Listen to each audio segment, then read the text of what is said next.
ধারাবাহিকভাবে সূরাতুল হিজরের তাফসীর এবং বর্তমান পরিস্থিতি নিয়ে আমরা আলোচনা শুরু করেছিলাম। আল্লাহ তাআলা লূত আলাইহিস সালামের কওমদেরকে কিভাবে ধ্বংস করেছিলেন আমরা বিগত জুমায় তার বর্ণনা শুনেছি। লূত আলাইহিস সালামকে, তার কওমকে আল্লাহ তাআলা এমন অবস্থায় ধ্বংস করেছিলেন যেটা একেবারে রাস্তার পাশে, মানুষরা যেন এখান থেকে দেখে শিক্ষা নিতে পারে।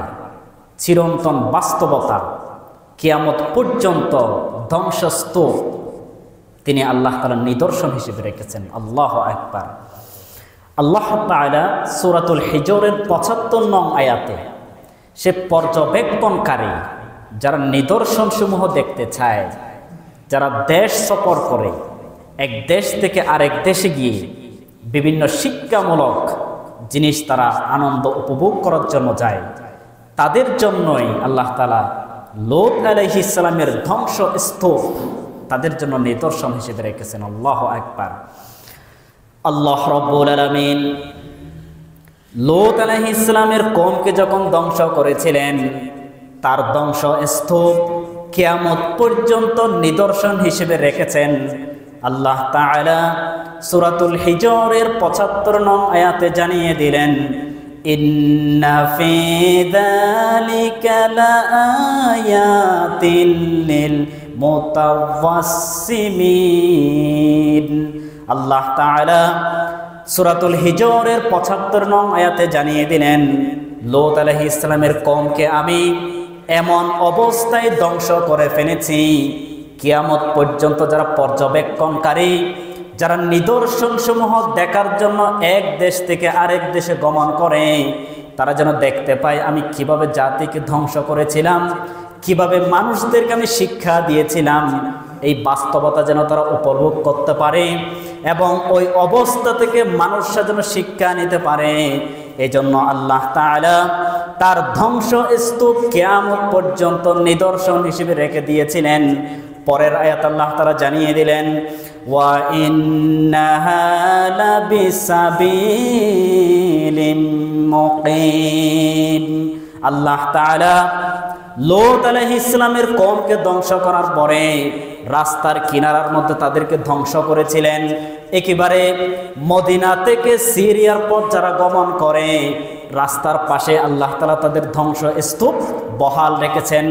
মানুষরা যেন এক জায়গা থেকে আরেক জায়গায় গাড়ি কিংবা যানবাহন ব্যবহার করে চলাচল করে, রাস্তার পাশে যেন তাদের ধ্বংসস্তূপ দেখতে পায়, এই জন্য আল্লাহ তাআলা রাস্তার পাশেই তাদেরকে ধ্বংস করেছিলেন। আল্লাহু আকবার। আল্লাহ তাআলা লূত আলাইহিস সালামকে ধ্বংস করেছেন, এমন জায়গায় ধ্বংস করা হয়েছে তাদেরকে যে জায়গায় মানুষরা চলাচল করে। মদিনা থেকে তখন সিরিয়ার পথগামী মানুষরা যানবাহন নিয়ে চলাচল করে, গাড়ি দিয়ে যাওয়ার সময় কিংবা হেঁটে হেঁটে যাওয়ার সময় রাস্তার পাশেই লূত আলাইহিস সালামের ধ্বংসস্তূপ মানুষরা দেখতে পায়। সুবহানাল্লাহ। আর দেখে এখান থেকে মানুষরা যেন শিক্ষা নিতে পারে, আল্লাহর নাফরমানি কাজ করলে, আল্লাহর বিরোধিতার কাজ করলে, আল্লাহর বিরুদ্ধে কাজ করলে, নবী রাসূলদের আনুগত্য যদি পোষণ না করে, তাদেরকেও এভাবে ধ্বংস করা হবে, এটা যেন তারা শিক্ষা নিতে পারে। আল্লাহ রাব্বুল আলামিন লূত আলাইহিস সালামের ধ্বংসস্তূপ থেকে এক নাম্বার যারা শিক্ষা গ্রহণ করবে তারা হচ্ছে মুমিন মুসলমান। যারা প্রকৃত মুসলমান দাবি করে, যারা প্রকৃত মুমিন দাবি করে, তারা লূত আলাইহিস সালামের ধ্বংসস্তূপ থেকে শিক্ষা নেয়। আল্লাহ তাআলা সূরাতুল হিজরের ৭৭ নং আয়াতে জানিয়ে দিলেন, ইন্না ফি যালিকা লাআয়াতাল লিল মুমিনিন। আল্লাহ তাআলা এই আয়াতের মধ্যে মুমিনিন শব্দটি তুলে দিলেন স্পেশাল ভাবে।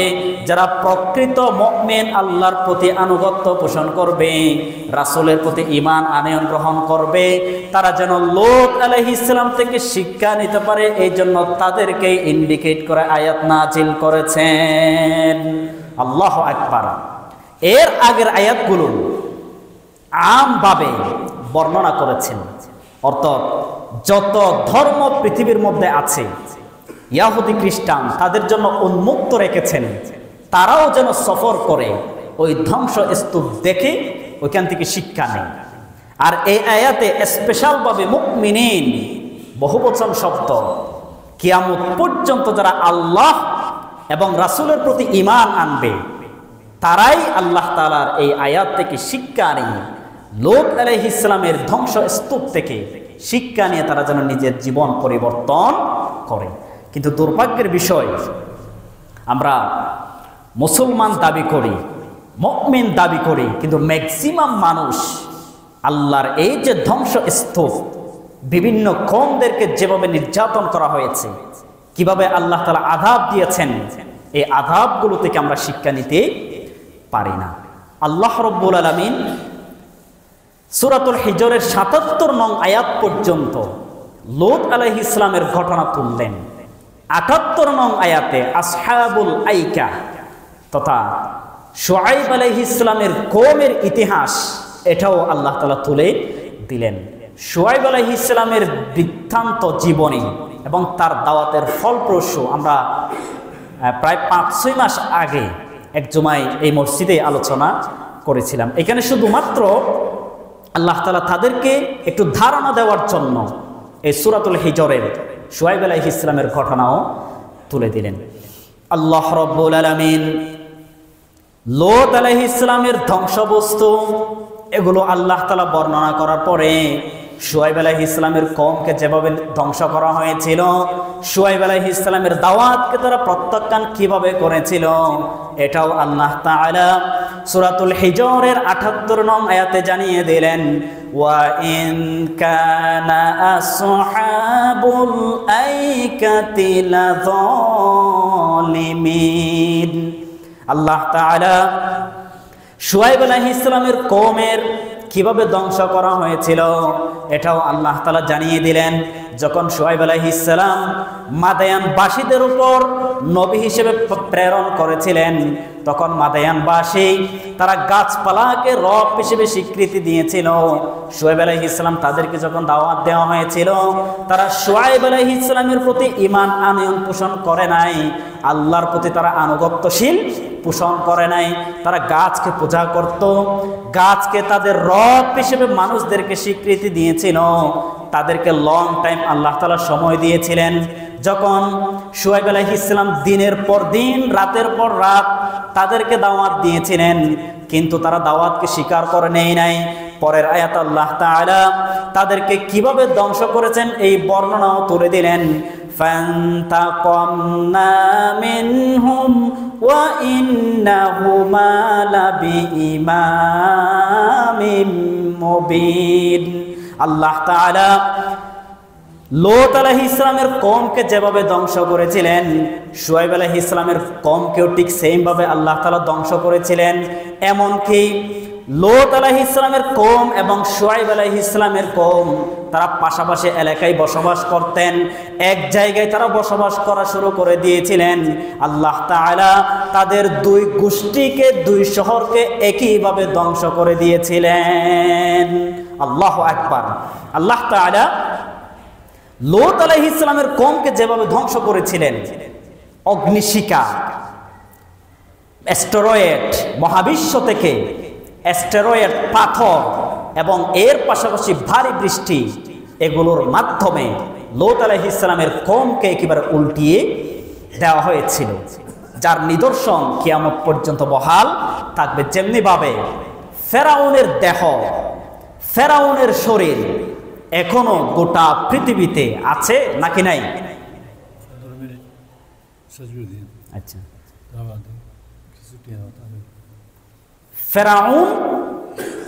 ফেরাউনকে আল্লাহ তাআলা যেভাবে ধ্বংস করেছিলেন, ফেরাউনের এখনো সশরীর কিয়ামত পর্যন্ত আল্লাহ তাআলা নিদর্শন হিসেবে রেখেছেন, যেন না মানুষরা ওই ফেরাউনের শরীর থেকে, ফেরাউনের দেহ থেকে মানুষরা শিক্ষা নিতে পারে। কিন্তু আমরা এখনো এই আল্লাহর প্রকৃত চাক্ষুষ নিদর্শন পাওয়ার পরেও আমরা এগুলো থেকে শিক্ষা নিতে পারি না। এরপরের আয়াত আল্লাহ তাআলা সালেহ আলাইহিস সালাম তথা কওমে সামুদ, তার কথাও আল্লাহ তাআলা এই সূরার মধ্যে তুলে দিলেন। আল্লাহ রাব্বুল আলামিন সালেহ আলাইহিস সালামের কওম সামুদ জাতির কথাও সূরাতুল হিজরের মধ্যে তুলে দিলেন। আল্লাহ তাআলা সূরাতুল হিজরের ৮০ নং আয়াতে জানিয়ে দিলেন, ওয়ালাকাদ কাযযাবা আসহাবুল হিজরিল মুরসালিন।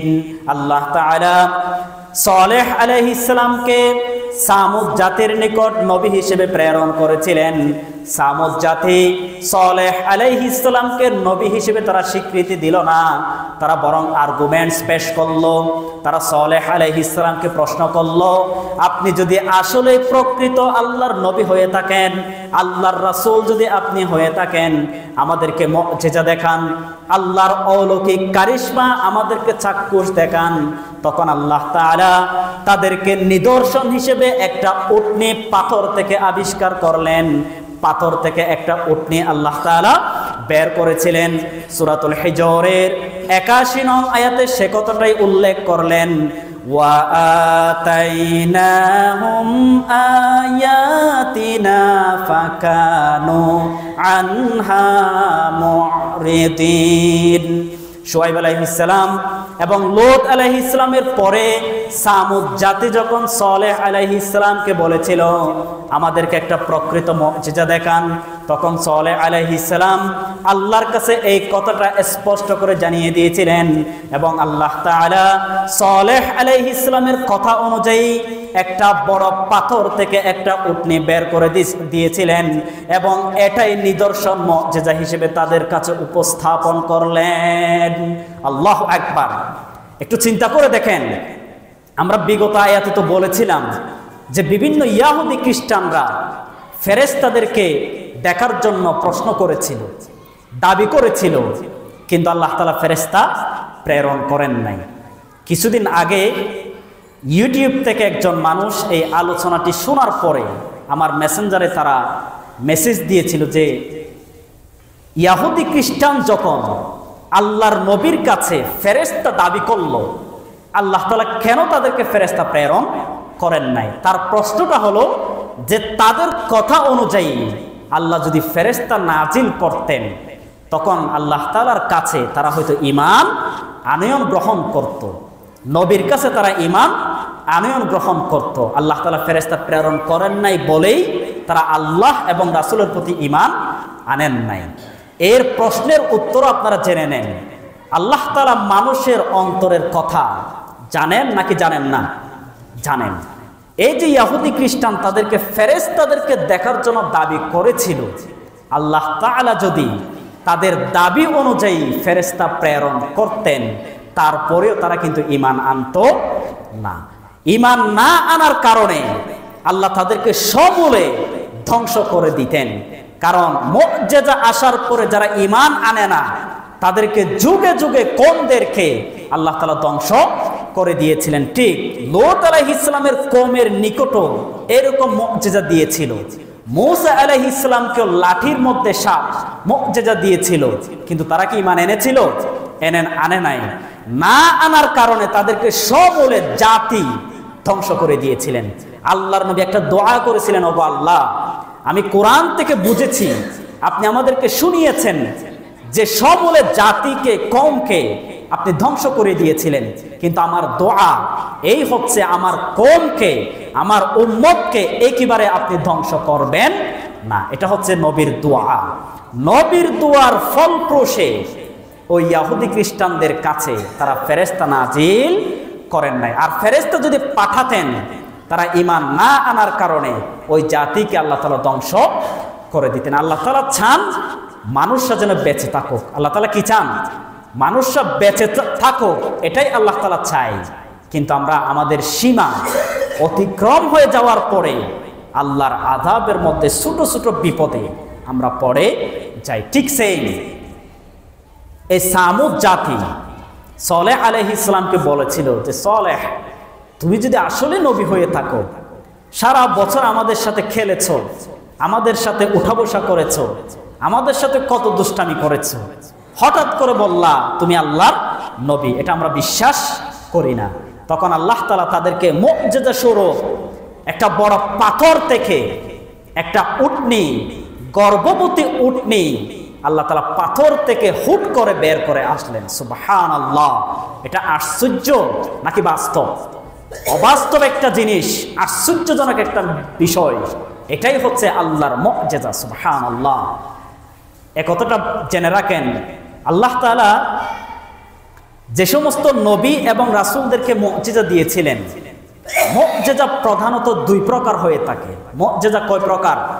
দুই প্রকার। এক নাম্বার মুআজিজা, যে সমস্ত নবী এবং রাসূল তাদের কওম, তাদের দাবি অনুযায়ী আল্লাহ তাআলা মুআজিজা প্রেরণ করেন। এটা হচ্ছে চাওয়ার কারণে নবী এবং রাসূলরা চেয়েছেন, আল্লাহ তাআলা মুআজিজা দিয়েছেন কিছু কিছু নবীদেরকে। আবার কিছু কিছু নবী এবং রাসূলদেরকে না চাওয়ার আগেই মুআজিজা দিয়েছিলেন, না চাইতেই আল্লাহ তাআলা তাদেরকে মুআজিজা দিয়েছিলেন। যেমন মূসা আলাইহিস সালামের লাঠি, এই মুআজিজা তিনি আল্লাহর কাছে চান নাই। তিনি যে নবী হবেন এটাও তিনি জানতেন না। হুট করে আল্লাহ তাআলা সিদ্ধান্ত দিলেন যে তোমার লাঠি মাটির মধ্যে ফেলো। দেখা গেল সঙ্গে সঙ্গে সাপ পরিণত হয়ে গেল। এটা মূসা আলাইহিস সালাম দাবি করেন নাই, না চাওয়ার আগেই আল্লাহ তাআলা ওই মুআজিজা তাকে দিয়েছিলেন। কারণ আল্লাহ তাআলা জানেন কোন সময়ে কোন মুআজিজা দরকার। এটা আল্লাহ তাআলা জেনে ওই সমসাময়িক বিষয়কে সামনে নিয়ে আল্লাহ তাআলা মুআজিজা প্রেরণ করেন। এই সালেহ আলাইহিস সালামকে আল্লাহ তাআলা গর্ভবতী উটনি আল্লাহ তাআলা দিলেন। কিন্তু গর্ভবতী উটনি তারা দেখার পরেও তারা আল্লাহর প্রতি ঈমান আনে নাই। কিন্তু ঈমান আনবে এটা কিন্তু সালেহ আলাইহিস সালামকে বলেছিল। আল্লাহ তাআলা দাবি অনুযায়ী উটনি বের করলেন। পাথর থেকে আমরা সাধারণত জানি কিছুই বের হওয়ার সুযোগ নাই, কিন্তু উটন্ত জীবন্ত একটা গর্ভবতী উটনি বের হয়ে গিয়েছে। এটা তারা আশ্চর্যজনক হয়ে গেল। এটা মনে করলো তারা হচ্ছে নবীর জাদুকর। এটা জাদু করে পাথর থেকে প্লাস্টিকের উটনি বের করেছে। কত বড় নিমুখরাম জাতি দেখেন, তারপরেও তারা আল্লাহর প্রতি ঈমান আনে নাই। সুতরাং আল্লাহর শর্ত হচ্ছে কি, তোমার দাবি আমি পূরণ করলাম, এখন যদি ঈমান না আনো তাদেরকে রেহাই দেওয়ার কোনো সুযোগ থাকবে? সাথে সাথে সালেহ আলাইহিস সালামের কওমকেও আল্লাহ তাআলা ধ্বংস করে দিয়েছিলেন। এজন্য নবী করিম সাল্লাল্লাহু আলাইহি ওয়াসাল্লাম যখন ওই জনপদ এলাকা দিয়ে যখন যেতেন, সাহাবায়ে কেরামকে নিয়ে যখন যেতেন, তখন সাহাবীদেরকে বলে দিতেন তোমরা আল্লাহর কাছে ইস্তেগফার করে করে এই এলাকা অতিবাহিত করো। কারণ এই এলাকা হচ্ছে আল্লাহর আযাবপ্রাপ্ত এলাকা। এগুলো থেকে আমরা শিক্ষা নেব এবং আল্লাহর কাছে ক্রন্দন করো, আল্লাহর কাছে ইস্তেগফার করো। আল্লাহ রাব্বুল আলামিন সালেহ আলাইহিস সালামের জাতি তাদেরকে ধ্বংস করলেন। সালেহ আলাইহিস সালামের জাতি এমন একটা বিরাট কাজ করতেন। এই যে আমরা বড় বড় পাহাড়গুলো দেখতে পাই, হিমালয় পর্বত বলেন, আরো বড় বড় পর্বত, এগুলো তারা কেটে কেটে বড় বড় প্রাসাদ, বড় বড় তারা ঘর নির্মাণ করত। এরকম যোগ্যতা, মস্তিষ্ক, ব্রেইন ওই জাতিকে আল্লাহ তাআলা দিয়েছিলেন। বড় একটা পাহাড়, ওটা কেটে কেটে দরজার জানালা, দরজা, এরপরে রুম, কক্ষ, ড্রয়িং রুম সব কিছু তারা সেট করে ওই পাহাড়ের মাটি কেটে কেটে তারা বাড়ি নির্মাণ করত। ওই বাড়ির মধ্যে ওই জাতিকে আল্লাহ তাআলা ধ্বংস করে দিয়েছিলেন।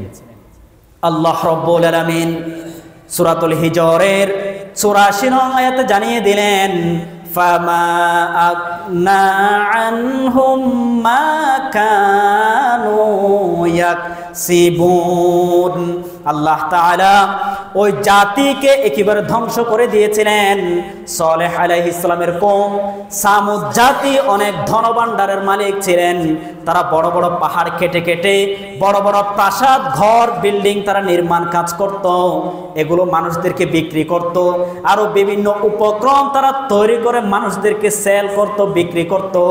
এগুলো বিক্রি করার পরে তারা অধিক ধনসম্পদের মালিক হয়েছিলেন। কিন্তু আল্লাহ তাআলা ওই জাতিকে এমন অবস্থায় ধ্বংস করে ফেলেছিলেন, তাদের উপার্জন, তাদের ধন সম্পদ তাদের কোনো উপকারে আসলো না। আল্লাহু আকবার। মা কানু ইয়াকসিবুন। এই সালেহ আলাইহিস সালামের কওম অনেক টাকার ধন সম্পদের মালিক হয়েছিল, কিন্তু আল্লাহ তাআলা বলতেছেন তাদেরকে যখন ধ্বংস করে ফেলেছি, ওই তাদের ধন সম্পদ, তাদের অর্থ সম্পদ তাদের কোনো উপকারে আসলো না। এই আয়াত থেকে বর্তমান শিক্ষা নেন।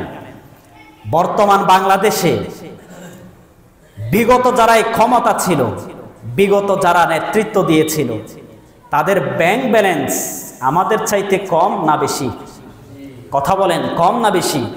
এই যে কিছুদিন আগে এসালম কোম্পানির মা মারা গিয়েছিল, একজন সন্তান মায়ের মুখ দেখার জন্য, জানাজায় আসার জন্য সুযোগ পায় নাই।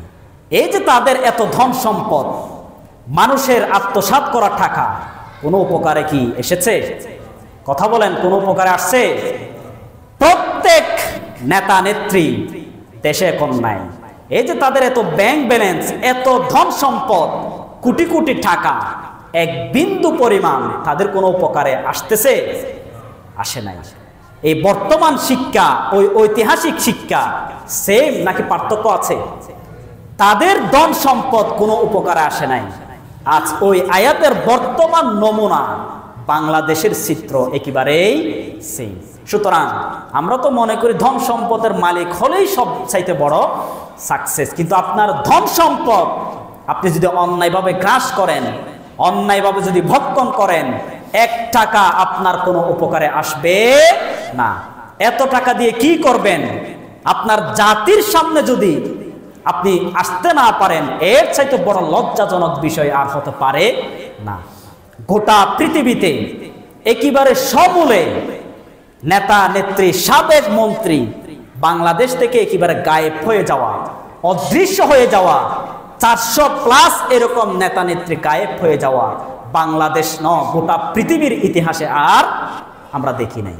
তো এত ধন সম্পদের মালিক হয়ে কোনো লাভ কিংবা ফায়দা আছে নাই। সুতরাং আমরা যারা জনসাধারণ মানুষ, দিনে খাই, দিনের ইনকাম দিনেই শেষ, আমরাই সবচেয়ে শান্তিতে আছি, কোনো প্রকার টেনশন নাই। এজন্য ধন সম্পদের পিছনে না ছুটে আল্লাহর কাজের দিকে ছুটবেন। মানুষ আপনাকে চিনবে, মানুষ আপনাকে মনে রাখবে, মানুষ আপনাকে শ্রদ্ধা করবে ইনশাআল্লাহ। তাদের নাম শুনলে এখন মানুষরা গালি দেয়, কিন্তু ম্যাক্সিমাম মানুষ ধন সম্পদের মালিক ছিল না, মানুষের সাথে ভালো আচরণ করেছিল, মানুষের সাথে উত্তম ব্যবহার করেছিল। তাদেরকে এখনো মানুষ স্মরণ করে নাকি করে না? এজন্য ভালো মানুষ হন, মানুষের ভালোবাসা আপনি পাবেন। টাকা দিয়ে, নেতা নেতৃত্ব দিয়ে আপনি মানুষের ভালোবাসা অর্জন করতে পারবেন না। এই সালেহ আলাইহিস সালামের কওম থেকে বর্তমান শিক্ষা আমরা নিতে পারি ইনশাআল্লাহ। বাংলাদেশ বর্তমান পরিস্থিতি, নবী করিম সাল্লাল্লাহু আলাইহি ওয়াসাল্লাম গাজওয়াতুল হিন্দ এই বিষয়ে আল্লাহ তাআলা এবং রাসূল করিম সাল্লাল্লাহু আলাইহি ওয়াসাল্লাম হাদিস বর্ণনা করেছেন। বিশেষ করে আবু হুরায়রা রাদিয়াল্লাহু আনহু এবং হযরত সাওবান রাদিয়াল্লাহু আনহু, এই দুইজন প্রখ্যাত মুহাদ্দিস, এগুলো থেকে বড় বড় 5টি হাদিস বর্ণনায় এসেছে। সহিহ মুসলিম, সুনানে নাসাঈ, এই হাদিস গ্রন্থের মধ্যে তাদের হাদিসগুলো বর্ণিত হয়েছে। আবু হুরায়রা রাদিয়াল্লাহু আনহু বলেছেন, ওয়া'আদানা রাসূলুল্লাহি সাল্লাল্লাহু আলাইহি ওয়াসাল্লাম গজওয়াতুল হিন্দ, অর্থাৎ নবী করিম সাল্লাল্লাহু আলাইহি ওয়াসাল্লাম আবু হুরায়রা রাদিয়াল্লাহু আনহু এবং আরো অন্যান্য সাহাবায়ে কেরামের সাথে গাজওয়াতুল হিন্দের প্রতিশ্রুতি দিয়েছিলেন, ওয়াদাবদ্ধ হয়েছিলেন এবং আল্লাহর নবী এটা স্পষ্ট জানিয়ে দিয়েছিলেন, কিয়ামতের আগে 2টি জাতিকে আমি জাহান্নামের আগুন থেকে পরিত্রাণ করবে।